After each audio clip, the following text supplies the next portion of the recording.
देखो, हमेशा देवता और असुरों का युद्ध तो होता ही रहता है। तो असुर पहुंच जाते हैं ना स्वर्ग लोक में, इंद्र को ये आसन पकड़ के हिलाते हैं।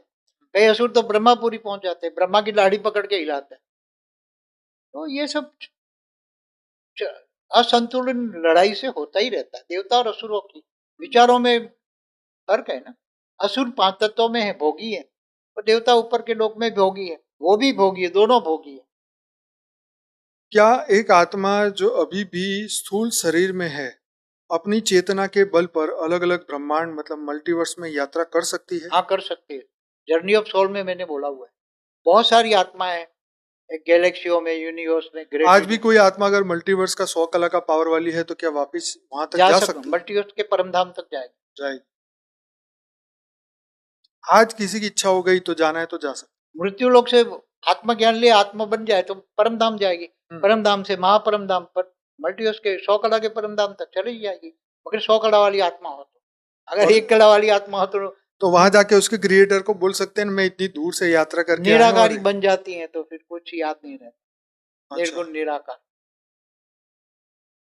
वो भावातीत कर्मातीत। तो इसका मतलब ये भी तो हो सकता है कि वो भी ऐसा ही बन गया हो, जो मल्टीवर्स का क्रिएटर वो भी ऐसे बन गया।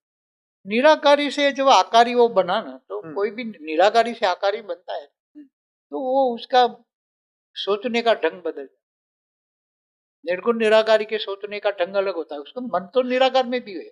अच्छा, जैसे यहाँ पर भी धरती लोक में भी मृत्यु के बाद भी मनुष्य की सोच में फर्क आ जाता है। जब मनुष्य बनता है तो सारे भूल जाता है ना, ऊपर का, ऊपर की दुनिया भूल जाता है। मृत्यु लोग ही सच लगता है। नहीं, शरीर छोड़ने के बाद जो आत्मा जो अभी तो उसको अभी ज्ञान हो, तो ज्ञान होगा तो सोचने में फर्क आएगा ना। ये तो मनुष्य को भी ज्ञान आ जाए तो मनुष्य की सोच बदल जाती है ना। वो ब्रह्म ज्ञानी हो तो ब्रह्म स्वरूप में ही रहेगा ना।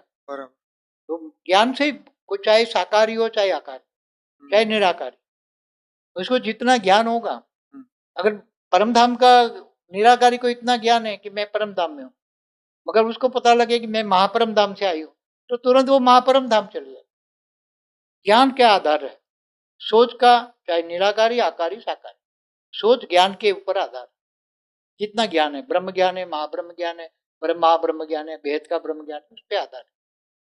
उस क्वेश्चन को फिर से थोड़ा रिपीट करता हूँ क्योंकि इससे आगे भी एक क्वेश्चन उसी रिलेटेड है। क्या एक आत्मा जो अभी भी स्थूल शरीर में है अपनी चेतना के बल पर अलग अलग ब्रह्मांड मतलब मल्टीवर्स में यात्रा कर सकती है? जिसका जवाब बापूजी ने दिया, जहां उसका अस्तित्व अलग अलग रूप में चल रहा हो, मतलब वो भी बापूजी ने बताया। अगर हाँ, अगर हो सकती है तो क्या उस यात्रा के दौरान आत्मा को अपने अन्य रूप का अनुभव, स्मृति या दर्द भी महसूस होता है? देखो, हर कोई का कनेक्शन